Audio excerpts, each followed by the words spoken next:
नमस्कार दोस्तों, मैं संतोष सर यूट्यूब के चैनल एग्ज़ाम कार्ड में आपका स्वागत करता हूं। दोस्तों, आज हम CHSL एग्ज़ाम के बारे में चर्चा करेंगे जो 9 मार्च 2023 को आयोजित किया गया था। ये पेपर पहली पाली में आयोजित किया गया था, तो इसी पेपर पर आज हम लोग चर्चा करेंगे। तो हमारा जो पहला क्वेश्चन है, हमारा यहाँ पर जो पहला क्वेश्चन है वो है क्षोभ मंडल की औसत ऊंचाई कितनी है। तो क्षोभ मंडल की जो औसत ऊंचाई यहाँ 13 किलोमीटर दी गई है, तो इसे हम लोग मान लेते हैं कि ये 13 से 14 किलोमीटर ऊंचाई इसकी है, औसत ऊंचाई है। लगभग इसका जो हम लोग अगर हम इसकी मोटाई की अगर हम बात करें तो मोटाई में हम लोग देखते हैं कि ये 7 किलोमीटर से लेकर के 20 किलोमीटर तक मोटी होती है। यानी कि जो क्षोभ मंडल की जो औसत ऊंचाई वो 13 से 14 किलोमीटर और इसकी मोटाई जो है वो 7 किलोमीटर से 20 किलोमीटर के बीच में है। वही अगर हम 30 से 35 की बात करें, 30 किलोमीटर या 35 किलोमीटर, यानी कि इसके बिटवीन अगर हम लोग देखें तो ये जो बीच की जो औसत ऊंचाई है वो ओजोन परत की है। किसकी है? ओजोन परत की है। तो इस तरीके से हम लोग देखते हैं कि जो ऑप्शन है इसका वो नंबर 2 है, जो 13 किलोमीटर आता है। उसी तरीके से अब हमारा जो दूसरा जो प्रश्न है वो है कर्क रेखा। कर्क रेखा भारत राज्य के यानी भारत के किस किस क्षेत्र से होकर के गुजरती है। तो कर्क रेखा के बारे में यहाँ पर दे रखा है कि वो भारत के किस क्षेत्र से होकर गुजरती है। तो यहाँ ऑप्शन में दे रखा है पंजाब है, महाराष्ट्र है, केरल है। तो हम सब जानते हैं कि कर्क रेखा ना पंजाब से होकर गुजरती है, ना महाराष्ट्र से होकर गुजरती है और ना ही ये केरल से होकर गुजरती है। इसके बीच में पड़ने वाला जो राज्य है वो है छत्तीसगढ़, क्योंकि ये गुजरात से, कहाँ से शुरू होती है? गुजरात, फिर राजस्थान, उसके बाद मध्य प्रदेश, छत्तीसगढ़,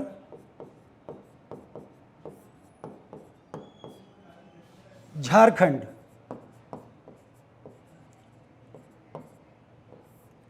मिजोरम,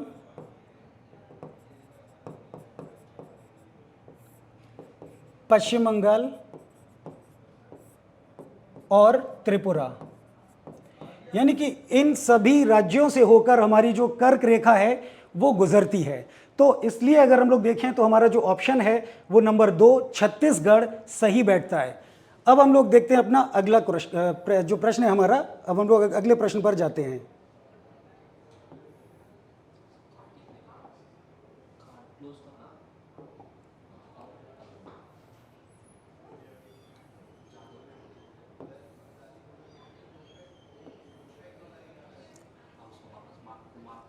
हमारा जो अगला प्रश्न है वो रज़िया सुल्तान को लेकर के है। इसमें रज़िया को दिल्ली सल्तनत के सिंहासन से किस वर्ष हटाया गया था।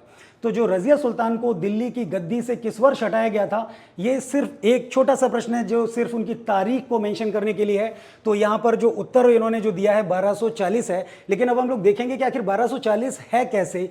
तो इसमें 1238 में रज़िया ने क्या किया था। तो 1238 में रज़िया सुल्तान जो थी उन्होंने अपने नाम के सिक्के जारी किए थे।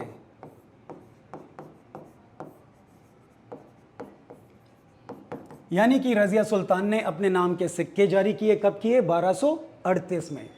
वहीं पर दूसरा ऑप्शन है 1236। तो 1236 में रज़िया सुल्तान ने क्या किया था। तो 1236 में रज़िया सुल्तान ने अपने सौतेले भाई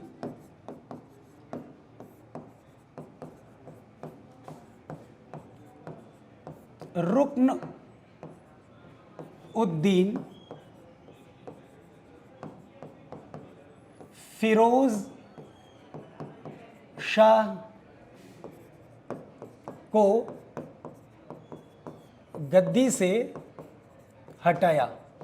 यानी कि उन्होंने क्या किया था कि 1236 में अपने सौतेले जो भाई थे रुकनुद्दीन फिरोज शाह, उनको गद्दी से हटा दिया। और गद्दी से हटाने के बाद रज़िया खुद अपनी जो उनकी जो सल्तनत थी, उनकी पिता की जो सल्तनत थी, पिता ने खुद वसीयत की थी रज़िया के नाम की।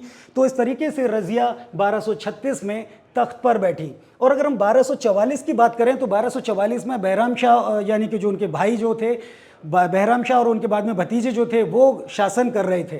तो अब जो हमारा रह जाता है 1240, तो हमारा जो सही उत्तर है 1240, रजिया को 1240 में गद्दी से हटाया गया था। वो कैथल जो हरियाणा है हमारा, हरियाणा के पास कैथल में ही बताया जाता है कि कुछ हिंदू डाकुओं ने, ये मैं नहीं कह रहा हूँ, ये ए एल श्रीवास्तव जी बोल रहे हैं कि ए एल श्रीवास्तव जी का कहना है कि कुछ हिंदू डाकुओं ने रजिया और उनके पति अल्तुनिया का कत्ल कर दिया था।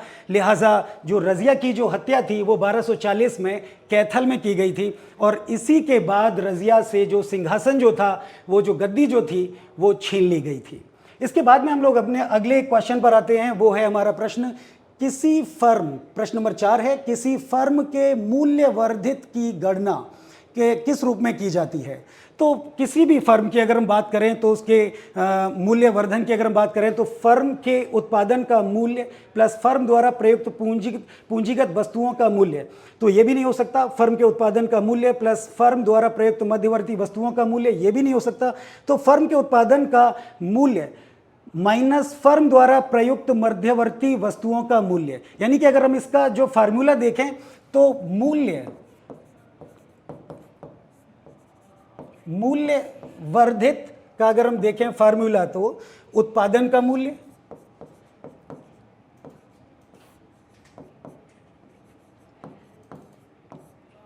माइनस उत्पादन का मूल्य माइनस प्रयुक्त वस्तु या उपभोग की गई वस्तु।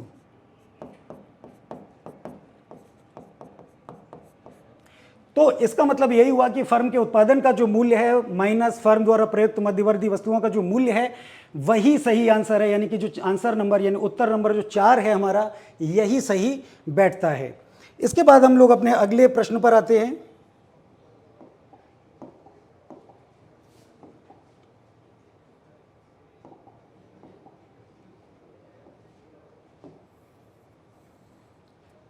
अगला हमारा जो प्रश्न है, प्रश्न नंबर 5, वर्ली चित्रकला भारत के राज्य की लोक चित्रकला है। यानी कि वर्ली चित्रकला भारत के किस राज्य की लोक कला है।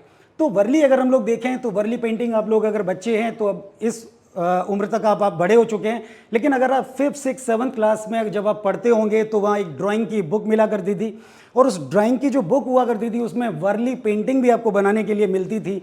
तो इस तरीके से अगर हम लोग देखें तो जो वर्ली आर्ट है, वर्ली जो चित्रकला है, वो महाराष्ट्र में चित्रित की जाती है। जो वर्ली चित्रकला है हमारी, वो महाराष्ट्र की चित्रकला है, और महाराष्ट्र की चित्रकला के हिसाब से अगर देखें तो ये जो चित्रकला है हमारी, वो अमूमन महिलाएं शुभ कार्यों में इसका प्रयोग करती हैं। जैसे कि किसी बच्चे का जन्मदिन मनाया जा रहा है, या कोई शादी फंक्शन वगैरह आयोजित किया जा रहा है, या कोई शुभ कार्य किया जा रहा है, तो ऐसे मौके पर जो घर की गांव की जो महिलाएं होती हैं वो वर्ली चित्रकला का चित्रण करती हैं। अगर मैं ये बात करूं कि जो वर्ली चित्रकला है अकेली सिर्फ महाराष्ट्र में है तो वो गलत होगा। वो महाराष्ट्र ही नहीं बल्कि वो गुजरात में भी इसका जो चित्रण है वो बड़े पैमाने पर किया जाता है। तो देखें तो महाराष्ट्र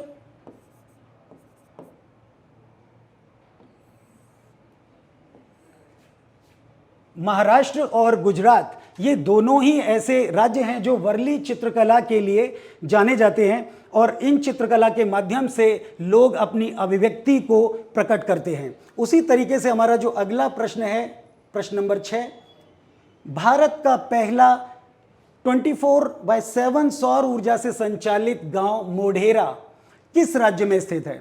तो जो मोढेरा जो गांव है हमारा, वो ना तो मध्य प्रदेश में है, राजस्थान में भी नहीं है, और हिमाचल प्रदेश में भी नहीं है। जो मोढेरा है वो गुजरात राज्य में पड़ता है। किस राज्य में पड़ता है हमारा? गुजरात राज्य के अंदर पड़ता है। तो गुजरात राज्य में जो मोढेरा है, इसी मोढेरा के अंतर्गत, यानी कि जो मोढेरा हमारा जो राज्य बोला जाता है, वो गांव है, यहाँ पर 1300 सोलर पैनल की मदद से, तो मोढेरा के अंदर 1300 सोलर पैनल की मदद से पूरे गांव को प्रकाशित किया गया है, यानी पूरे गांव में बिजली पहुंचाने का काम किया गया है। तो जो गुजरात जो ऑप्शन है हमारा, वो ही सही माना जाएगा। इसके बाद हम लोग अगले प्रश्न पर आते हैं, प्रश्न नंबर 7, खेलो इंडिया यूथ गेम्स का 5वां संस्करण मध्य प्रदेश के शहरों में आयोजित किया गया था। तो मध्य प्रदेश के जो शहर हैं हमारे, तो आप ये देखिए कि ये ऑप्शन दिए हुए हैं कि 9 शहरों में था कि 7 शहरों में था या 6 शहरों में था। तो इसका जो उत्तर है वो 8 शहर हैं, जिनमें हम लोग अगर देखें तो भोपाल है, भोपाल है, और उसके साथ में ग्वालियर है, और इंदौर भी उसके अंतर्गत आता है, बालाघाट आता है। तो इस तरीके के कई जो शहर हैं, उन शहरों में ये जो खेलो इन इंडिया यूथ गेम्स था, इसका जो 5वां संस्करण था वो आयोजित किया गया था। उसी तरीके से हमारा जो अगला प्रश्न है वह है प्रश्न नंबर 8। बिहार केसरी के नाम से किसे जाना जाता है? तो बिहार केसरी के नाम से किसे जाना जाता है? तो सबसे पहले हम लोग यहां देख लें कि बिहार केसरी के नाम से श्री कृष्ण सिन्हा को जाना जाता है। लाला लाजपत राय की अगर हम बात करें तो उन्हें हम लोग पंजाब केसरी के नाम से जानते हैं। वहीं डॉक्टर राजेंद्र प्रसाद की अगर हम बात करें तो बिहार का गांधी, डॉक्टर राजेंद्र प्रसाद का जो टाइटल नेम या उपनाम था वो था बिहार का गांधी।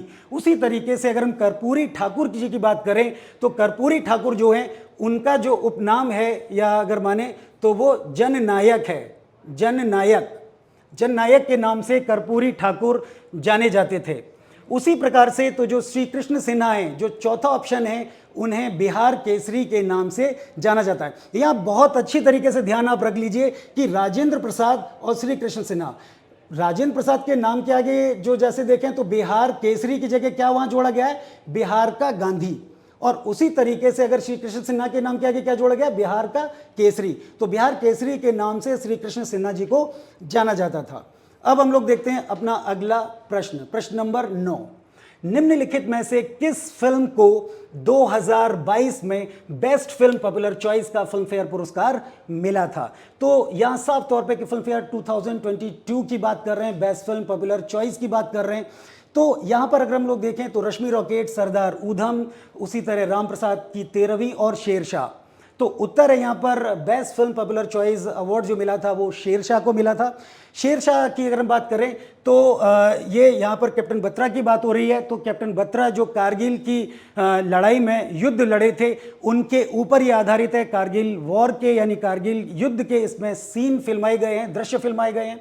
वहीं सरदार ऊधम सिंह की अगर हम बात करें, सरदार ऊधम सिंह जो फिल्म है उसे बेस्ट क्रिटिक का अवार्ड दिया गया था। बेस्ट क्रिटिक का अवार्ड इस फिल्म को दिया गया था। जो 2022 का जो बेस्ट क्रिटिक अवार्ड था वो किसको प्रदान किया गया था? वो सरदार ऊधम को दिया गया था।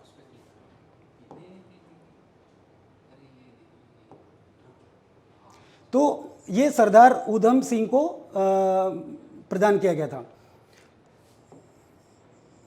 उसी प्रकार हम लोग अब आगे बढ़ते हैं और हमारा जो अगला जो प्रश्न है, अगला प्रश्न है क्वेश्चन नंबर 10 यानी 10।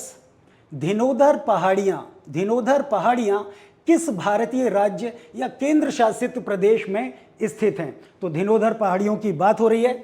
तो साफ तौर पे यहाँ पता चल रहा है कि अंडमान और निकोबार द्वीप समूह में भी नहीं, महाराष्ट्र में भी नहीं, पश्चिम बंगाल में भी नहीं। तो धिनोधर की जो पहाड़ियाँ हैं वो पहाड़ियाँ गुजरात में हैं। गुजरात में कच्छ, जो कच्छ का जो जिला है, जो कच्छ है हमारा, उस कच्छ में ये स्थित हैं। जो कच्छ है, कच्छ का जो जिला है, कच्छ जिले में स्थित हैं।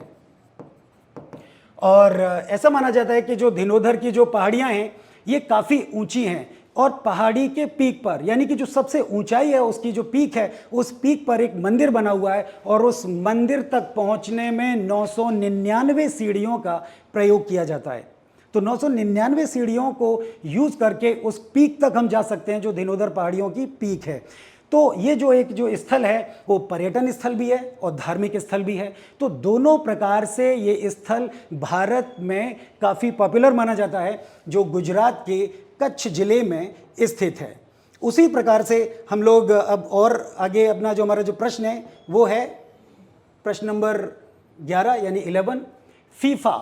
फीफा महिला विश्व कप 2023।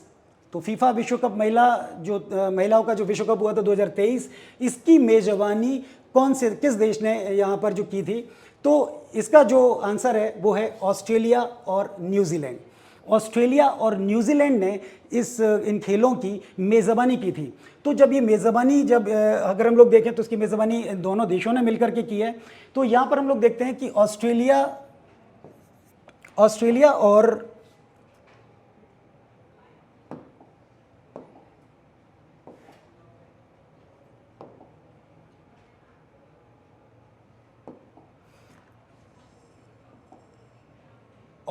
और न्यूजीलैंड के फेवर में, तो हम लोग देखते हैं कि ऑस्ट्रेलिया और न्यूजीलैंड के जो फेवर में जो वोट पड़े थे यानी मत आए थे वो मत 22 मत थे।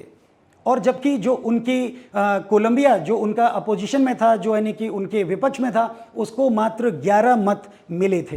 तो इस प्रकार से हम लोग देखते हैं कि ऑस्ट्रेलिया और न्यूजीलैंड ने फीफा महिला विश्व कप को आयोजित करवाया था।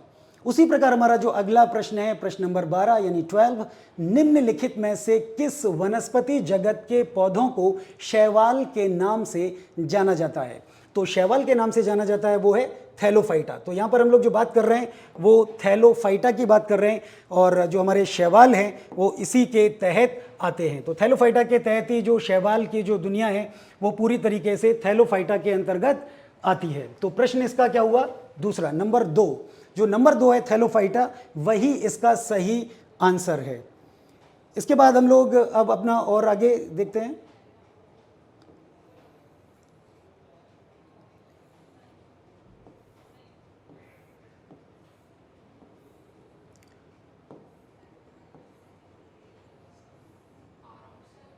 Question number 13। क्वेश्चन नंबर 13 जो हम लोग देख रहे हैं, न्यूट्रॉन की खोज निम्नलिखित में से किसने की थी? तो न्यूट्रॉन की खोज अगर हम लोग देखें तो सिंपल सी बात है कि वो जे चैडविक ने की थी। तो यहाँ पर जो ऑप्शन है हमारा वो जे चैडविक है, और जो जे चैडविक इन्होंने न्यूट्रॉन की खोज की थी। इसके बाद में हम लोग देखते हैं कि महात्मा गांधी ने किस वर्ष किसानों के समर्थन में गुजरात के खेड़ा जिले में एक सत्याग्रह का आयोजन किया था? तो प्रश्न नंबर 14 यानी क्वेश्चन नंबर 14 की बात कर रहे हैं कि महात्मा गांधी ने किस वर्ष किसानों के समर्थन में गुजरात के खेड़ा जिले में एक सत्याग्रह का आयोजन किया था? तो जो गुजरात का जो खेड़ा था उसमें एक सत्याग्रह आयोजित किया गया था, वो था 1918। यानी कि 1918 में ये जो सत्याग्रह था वो आयोजित किया गया था। तो 1918 इसका आंसर है। अच्छा, 1918 में ही ये क्यों आयोजित किया गया था? तो उसके पीछे का तर्क ये है कि 1918 में 23% यानी कि जो 23% कर वृद्धि थी, कितनी वृद्धि थी? 23% जो कर वृद्धि थी अंग्रेजों ने कृषि पर लागू कर दी, कृषि पर लागू कर दी, जिसकी भरपाई करने में किसान असमर्थ थे। अब वो असमर्थ क्यों थे? क्योंकि उस समय प्लेग फैला हुआ था। तो प्लेग की बीमारी के बीच में अंग्रेजों ने जिस तरीके से ये 23% की जो कर वृद्धि की थी, ये किसी भी तरीके से लोगों को स्वीकार्य नहीं थी। लिहाजा महात्मा गांधी ने किसानों के समर्थन में खेड़ा के अंदर जो आंदोलन यानी कि जो अपना सत्याग्रह था उसकी शुरुआत की थी। अब हमारा जो अगला प्रश्न है, प्रश्न नंबर 15। प्रश्न नंबर 15, निम्नलिखित में से किस शॉर्टकट कुंजी का इस्तेमाल MS Excel 365 में खुली हुई वर्कबुक को बंद करने के लिए किया जाएगा? तो खुली हुई बुक को बंद करने के लिए जो हम लोग यूज करते हैं वो CTRL+W है। तो CTRL+W को हम लोग किसी भी खुली हुई बुक है या वर्कबुक है उसको क्लोज करने के लिए, यानी उसको क्लोज करने के लिए हम क्या यूज करते हैं? CTRL+W। वही हमारा जो अगला प्रश्न है अब प्रश्न नंबर 16। प्रश्न नंबर 16 देखिए आप कि निम्नलिखित में से किस शहर ने 2022 में लगातार 6ठी बार भारत के सबसे स्वच्छ शहर का पुरस्कार जीता है? तो भारत का जो सबसे साफ सुथरा जो स्वच्छ शहर है, तो हम सभी दिनों में हम लोग देखा भी था, हमने पढ़ा भी था कि जो सबसे साफ सुथरा जो शहर है वो है इंदौर। यानी कि इंदौर को फिर से ये खिताब मिला है साफ स्वच्छता का, यानी कि सबसे स्वच्छ शहर होने का। अगर हम बात करें पुणे की, गुरुग्राम की या कोलकाता की, तो ये तीनों शहर टॉप 10 में भी जगह नहीं बना पाए। ये टॉप 10 में भी जगह नहीं बना पाए हैं। कौन नहीं जगह बना पाए? पुणे है, गुरुग्राम है, कोलकाता है। जबकि इंदौर अब भी अपने पुराने उसी मुकाम पर अभी भी आज भी बाकायदा मुस्तैदी के साथ ये टिका हुआ है। तो इंदौर को हमने सबसे साफ सुथरा स्वच्छ के रूप में उसको खिताब दिया है। अब हमारा जो अगला प्रश्न है, ये प्रश्न है क्वेश्चन नंबर 17, प्रश्न नंबर 17। किस राज्य के मुख्यमंत्री ने फुटबॉल की संस्कृति को जमीनी स्तर पर ले जाने के लिए राज्य में फुटबॉल फॉर ऑल लॉन्च किया था? तो फुटबॉल फॉर ऑल लॉन्च करने वाले मुख्यमंत्री का जो नाम है वो आप देखिए कि ओडिशा, ये जो राज्य का नाम जो मैं बता रहा हूँ ये हमारा है क्या? उड़ीसा। उड़ीसा राज्य में शुरुआत जो की गई थी, बाकायदा हम उड़ीसा की बात कर रहे हैं। यहाँ के जो मुख्यमंत्री हैं नवीन पटनायक। कौन है? नवीन पटनायक। नवीन पटनायक जी बहुत ही खेलों को आगे बढ़ाते हैं, नई नई प्रतिभाओं को आगे लेकर के आते हैं। राज्य का विकास कैसे और किस प्रकार से हो इस चीज़ पर भी ध्यान देते हैं। किस प्रकार से विदेशी मुद्रा उनके राज्य तक आए, विदेशी निवेश उनके राज्य तक आए, इस पर भी ध्यान देते हैं। शिक्षा स्वास्थ्य पर भी ध्यान देते हैं। जिस तरीके से उड़ीसा एक बहुत ही गरीब या फिर यूँ कह लें कि पिछड़ा हुआ राज्य है या पिछड़े हुए का तमगा जो मिला हुआ है, नवीन पटनायक साहब ने इसको काफ़ी हद तक धोने की कोशिश की है। तो इन्हीं का एक जो स्लोगन है कि फुटबॉल राज्य के लिए फुटबॉल फॉर ऑल, ये जो लॉन्चिंग जो थी वो उड़ीसा में किसने की थी? नवीन पटनायक जी ने की थी। तो अब हम लोग अपने अगले प्रश्न पर चलते हैं।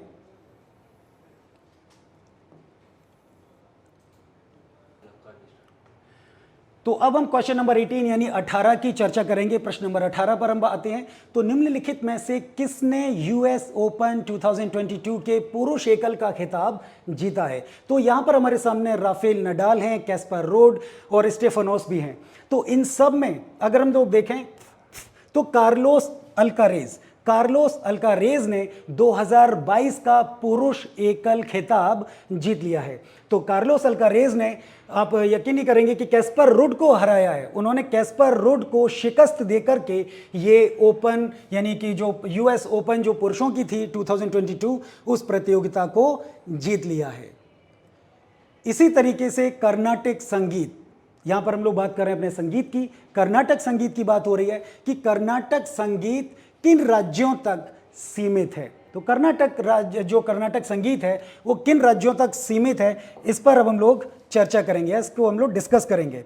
तो एक सिंपल सी बात है कि हमारे देश में जो संगीत है वो 2 विधाओं में बटा हुआ है। सबसे पहली बात यह कि ये भी जान लेना कि जो संगीत है वो कितनी विधाओं में बटा हुआ है, तो वो 2 विधाओं में बटा हुआ है। हमारा पूरा जो देश है वो संगीत के माध्यम से, जो उत्तर भारत है, उत्तर भारत हिंदुस्तानी संगीत के अंतर्गत आता है। वहीं दक्षिण भारत जो सुदूर दक्षिणी जो क्षेत्र है वो कर्नाटक संगीत शैली के अंतर्गत आता है। तो जो उत्तर के जो क्षेत्र हैं, जैसे कि हमारा कश्मीर से लेकर के और मध्य प्रदेश और महाराष्ट्र तक का जो क्षेत्र है, ये सारा का सारा क्षेत्र ये हिंदुस्तानी क्लासिकल म्यूजिक के तहत आता है, यानी कि हिंदुस्तानी शास्त्रीय संगीत के तहत आता है। तो जो हमारा जो कर्नाटक जो है, यानी कि अगर हम लोग देखें कि हिंदुस्तानी शैली,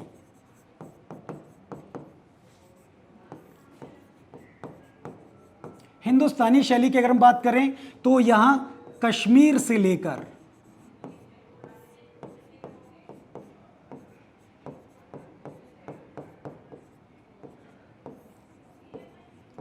कश्मीर से महाराष्ट्र तक हिंदुस्तान शैली का जो हिंदुस्तानी जो शैली है म्यूजिक यानी संगीत की, वो पॉपुलर है। जबकि कर्नाटक संगीत शैली,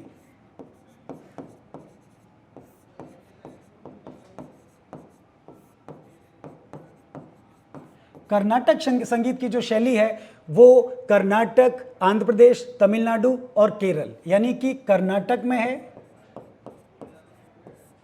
आंध्र प्रदेश,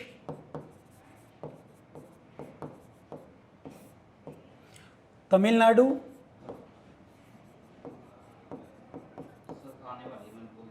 और केरल,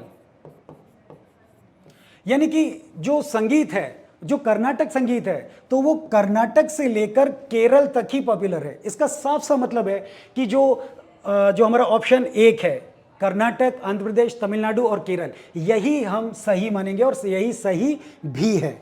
तो अब हम लोग आगे अगले प्रश्न पर चलते हैं। हमारा अगला प्रश्न है प्रश्न नंबर 20। एक इलेक्ट्रॉनिक उपकरण है, कौन है यह हमें अभी बताना है। तो एक इलेक्ट्रॉनिक उपकरण है जो एक कमजोर संकेत प्राप्त करता है और इसे पुनः प्रेषित यानी रीजनरेट करता है। तो यानी कि पुनः प्रेषित, तो ये जो हुआ वो हुआ रिपीटर, यानी कि जो आंसर है 2 वो है रिपीटर। ये रीडू के लिए प्रयोग किया जाता है। किसके लिए प्रयोग किया जाता है? रीडू के लिए। इसे हम रीडू के लिए प्रयोग करते हैं। किसको प्रयोग करते हैं? रिपीटर को, ना ही स्विच को, ना ही हब को और ना ही राउटर को। तो उत्तर हमारा यहां पर जो सही जो जवाब है वो नंबर 2 है। अब हम लोग आगे अपना नया जो प्रश्न है वो है प्रश्न नंबर 21 यानी 21, क्वेश्चन नंबर 21। भारतीय संविधान के किस अनुच्छेद में उल्लेख किया गया है कि बाहरी आक्रमण और आंतरिक अशांति से राज्यों की रक्षा करना केंद्र सरकार का कर्तव्य है? तो 355, ये जो उत्तर है वो है 355। अनुच्छेद 355 में यह वर्णन किया गया है कि भाई अगर कभी भी कोई बाहरी आक्रमण होता है, कोई देश हमारे देश के ऊपर हमला करता है, या हमारी जो आवाम है या हमारी जो रियाया है या हमारे जो नागरिक हैं अगर उनका वो दोहन करता है या देश पर किसी भी प्रकार की क्षति पहुंचती है, हानि पहुंचती है, तो ऐसी स्थिति में खासकर आंतरिक अशांति के समय पर भी यानी कि गृह युद्ध अगर छिड़ गया है तो भी किसकी जिम्मेदारी बनती है? तो वो जिम्मेदारी बनती है सभी राज्यों की रक्षा करने की। कि भाई वो भारतीय संविधान में लिखा गया है कि 355 में लिखा गया है कि केंद्र सरकार अपनी सेनाएं भेजेगी, केंद्र सरकार सभी राज्यों को सुरक्षा मुहैया कराने का काम करेगी। वहीं अगर हम 356 की अगर हम बात करें तो जो 356 है इसमें राज्यपाल राष्ट्रपति को राष्ट्रपति शासन लागू करने की संस्तुति करते हैं। तो हमारा जो उत्तर है वो 355 यानी क्वेश्चन नंबर जो हमारा जो 21 का जो ऑप्शन 3 है वही सही आंसर माना जाएगा या फिर है। उसी तरीके से हम लोग देखते हैं क्वेश्चन नंबर 22 यानी कि 22। मिश्रण के संदर्भ में निम्नलिखित में से कौन सा कथन सही नहीं है? मिश्रण के संदर्भ में निम्नलिखित में से कौन सा कथन सही नहीं है? तो जो कथन सही नहीं है वो है कोलाइड एक विषमांगी मिश्रण है जिसके कणों का आकार बड़ा होता है। तो कोलाइड के बारे में अगर हम लोग देखें तो ये विलयन 2 या 2 से अधिक पदार्थों का समांगी मिश्रण है, यानी कि कोई भी 2 पदार्थ वो आपस में मिल सकते हैं। उसी तरीके से कोलाइड में विलयन के छोटे अवयव को विलय कहते हैं। जो छोटे अवयव होते हैं चाहे वो नमक हो या चीनी हो आपस में हम लोग मिलाते हैं। तो उस प्रकार से अगर हम लोग देखें तो जो हमारा क्वेश्चन नंबर 22 है इसका जो ऑप्शन अगर देखा जाए कि कोलाइड एक विषमांगी मिश्रण है जिसके कणों का आकार बड़ा होता है, यही सही आंसर है या यही सही ऑप्शन है। तो आगे हम लोग अब और बढ़ते हैं क्वेश्चन नंबर 23 की ओर। क्वेश्चन नंबर 23,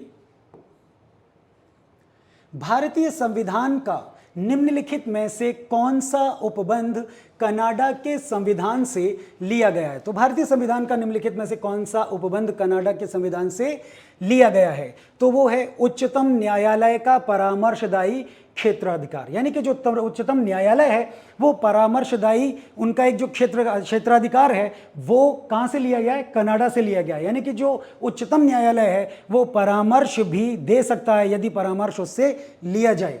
उसी प्रकार अगर हम लोग यहाँ देखें कि गणराज्य की संकल्पना, तो भारत में गणराज्य की संकल्पना वैसे तो किसी देश से ली नहीं गई है, लेकिन फिर भी आजकल जो नई किताबें आ रही हैं जो हम लोग देख रहे हैं उनमें कहीं ना कहीं किसी किताब में हमको मिल जाता है कि जो गणतंत्र या गणराज्य की जो परिकल्पना है या संकल्पना है उसको फ्रांस से लिया गया है। कहाँ से लिया गया है?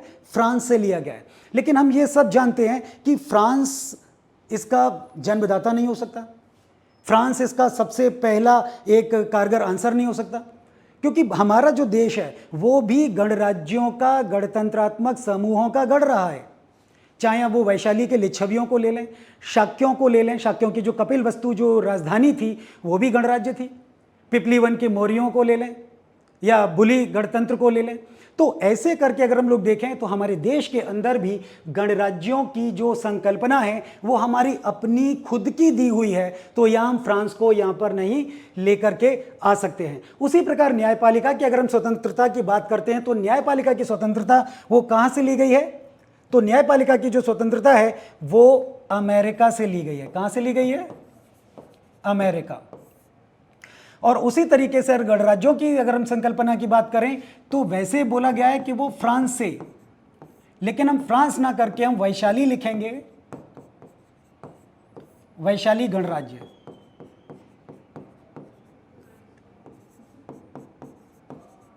शाक्य गणराज्य। हम इन सभी गणराज्यों की बात करेंगे जो हमारे देश के अंदर बहुप्रचलित थे और हमारे यहाँ गणराज्य व्यवस्था बाकायदा चलती थी। तो हमारा जो अगला प्रश्न है, अब हम लोग अगले प्रश्न पर आते हैं। क्वेश्चन नंबर 24 यानी कि प्रश्न नंबर 24, निम्नलिखित में से कौन सा कथन सही नहीं है? कौन सा कथन सही नहीं है? तो सही नहीं जो है वो है ऑप्शन 4 यानी कि ऑप्शन 4। औद्योगिक प्रतिभूति बाजार को श्रेष्ठ प्रतिभूति बाजार के नाम से जाना जाता है। तो जो औद्योगिक प्रतिभूति बाजार होती है, बाजार है, उसको हम श्रेष्ठ प्रतिभूति बाजार नहीं मानते हैं, क्योंकि द्वितीयक बाजार पूर्व निर्गमित प्रतिभूतियों को बेचने और खरीदने वाला बाजार होता है। साथ ही अगर हम लोग प्राथमिक बाजार को नए निर्गमन बाजार के नाम से भी अगर हम देखें तो प्राथमिक जो बाजार है वो हम नए नए नामों से यानी कि न्यू इशू मार्केट जो होते हैं हम उन्हें उन नामों से जानते हैं। वहीं आरबीआई अपने खुले बाजार परिचालन के माध्यम से श्रेष्ठ प्रतिभूति बाजार में एक प्रमुख भूमिका निभाता है। यानी आरबीआई भी एक खुले बाजार का जो परिचालन होता है, यानी ओपन मार्केट जो ऑपरेशंस होते हैं उनका संचालन करने का काम करता है। तो इस प्रकार से अगर हम लोग देखें तो क्वेश्चन नंबर 24 का जो आंसर है वो औद्योगिक प्रतिभूति बाजार को श्रेष्ठ प्रतिभूति बाजार यानी कि गिल्ट एज्ड मार्केट के नाम से जाना जाता है, ये बिल्कुल सही नहीं है। तो जो 24 जो हमारा ऑप्शन है, जो क्वेश्चन है उसका जो ऑप्शन नंबर 4 है ये सही नहीं है। तो हम इसको 4 को ही हम टिक करेंगे। अगला हम लोग प्रश्न देखते हैं, क्वेश्चन नंबर 25 यानी 25। वायु दाब के संबंध में निम्नलिखित में से कौन सा कथन सही नहीं है? वायु दाब के संबंध में यानी जो एयर प्रेशर है उसकी बात हो रही है कि संबंध में निम्नलिखित में से कौन सा कथन सही नहीं है? यानी कि वायु हमेशा उच्च दाब क्षेत्र से निम्न दाब क्षेत्र की ओर गमन करती है। तो ये जो लाइन डाली है इन्होंने, क्वेश्चन ये हमारा जो ऑप्शन नंबर 2 है, वायु हमेशा उच्च दाब क्षेत्र से निम्न दाब क्षेत्र की ओर गमन करती है, ये सही नहीं है। जबकि वायु के बारे में है कि समुद्र तल पर वायु दाब सबसे कम होता है। जो कोस्टल एरियाज होते हैं हमारे या जो सी शोर्स होते हैं हमारे, वहाँ पर ऊंचाई पर यानी कि वहाँ सबसे कम होता है और ऊंचाई पर जाने पर जैसे जैसे हम ऊंचाई पर जाते जाएंगे वहाँ पर वायु दाब बढ़ता चला जाएगा। उसी प्रकार से निम्न दाब यानी कि जो लो प्रेशर है उसे अगर हम कहें तो निम्न दाब स्पष्ट और साफ मौसम के साथ जुड़ा हुआ है। तो जो लो प्रेशर है वो एकदम साफ सुथरे और स्पष्ट मौसम के साथ अपना तालमेल बनाता है और उसके साथ ये जुड़ा हुआ माना जाता है। उच्च दाब बादल युक्त आकाश और नम मौसम के साथ भी ये जुड़ा हुआ है, यानी कि हाई प्रेशर और बादल युक्त यानी क्लाउडी जो स्काई है हमारा उसके साथ भी ये जुड़ा हुआ है, नम मौसम के साथ भी जुड़ा हुआ है। तो क्वेश्चन नंबर 25 का जो आंसर है वो आंसर नंबर 2 है, यानी कि जो ऑप्शन जो हमारा जो था वो 2 था। तो इसी के साथ मैं अपना जो हमारा आज का जो डिस्कशन था एसएससी CHSL पेपर को लेकर के, तो ये मैंने आपको जितना भी है आपको समझाने की कोशिश की कि मुझे उम्मीद है कि आपको इस समझ में आ गया होगा। तो अब मैं आपको यहाँ पर थोड़ा चर्चा करूँगा best book for SSC CHSL tyre 1 के लिए। मुझे उम्मीद है कि आप सभी लोग किसी न किसी एग्ज़ाम की तैयारियां कर रहे होंगे और उम्मीद है कि जो किताबें एसएससी CHSL की संयुक्त हायर सेकेंडरी स्तर की हैं, प्रारंभिक परीक्षा यानी कि टायर 1 के लिए, और इसमें 15 प्रैक्टिस सेट हैं। कितने प्रैक्टिस सेट हैं? 15 प्रैक्टिस सेट हैं इसके अंदर। नए एवं अनूठे प्रश्नों पर आधारित महत्वपूर्ण प्रैक्टिस सेट्स इसके अंदर आपको मिलेंगे। और साथ ही साथ यहाँ पर हम लोग आपको 7 सॉल्व पेपर भी दे रहे हैं। इसके साथ हमारे साथ यहाँ कर्मचारी चयन आयोग द्वारा आयोजित जो परीक्षा SSC CHSL है, इसमें टायर 1 यानी कि 24 मई से 10 जून 2022 तक के लिए हम लोग एक नई बुक लेकर के आए हैं। और इसमें भी कई जो प्रश्न हैं, खासकर जो 600 प्रश्न हैं अध्ययनवार यानी कि जो थ्योरेटिकल है, इसमें महत्वपूर्ण प्रश्नों का संग्रह है। सामान्य जागरूकता, संख्यात्मक अभियोग्यता, सामान्य बुद्धिमत्ता यानी इंग्लिश लैंग्वेज से भी जुड़े हुए प्रश्न इसके अंतर्गत आते हैं। तो ये किताबें आपके लिए बहुत ज़्यादा बहुत बेनिफिशियल साबित होने वाली हैं, बहुत आपके लिए ज़रूरी साबित होंगी। और जो अग्रवाल एग्ज़ाम कार्ड है, ये आपको सफलता दिलाने के लिए प्रतिबद्ध है। अगर आप हमारी किताबों को पढ़ते हैं, हमारी किताबों को देखते हैं या हमारी किताबों से आप अध्ययन करते हैं, तो मैं आपको श्योर ये बात कह सकता हूँ, पूरे दावे के साथ कह सकता हूँ कि आपको एग्ज़ाम में बहुत ज़्यादा आपको इससे फ़ायदा होने वाला है, बहुत आपको आराम मिलने वाला है। NCERT सहित कई राज्यों में जो बोर्ड जो चलते हैं, उन सभी बोर्ड्स के कंटेंट को हम इन किताबों में लेकर के आते हैं।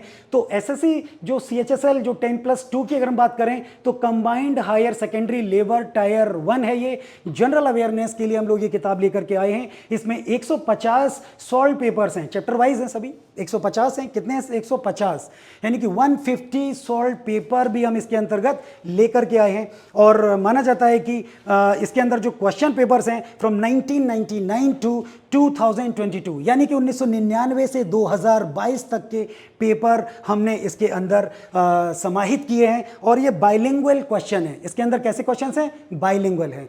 तो मुझे उम्मीद है कि ये सारी की सारी जो किताबें हैं, ये जो सारी पुस्तकें हैं, आपके लिए बहुत ही कारगर साबित होने जा रही हैं। तो यही मैं अपनी बात को ख़त्म करने जा रहा हूँ।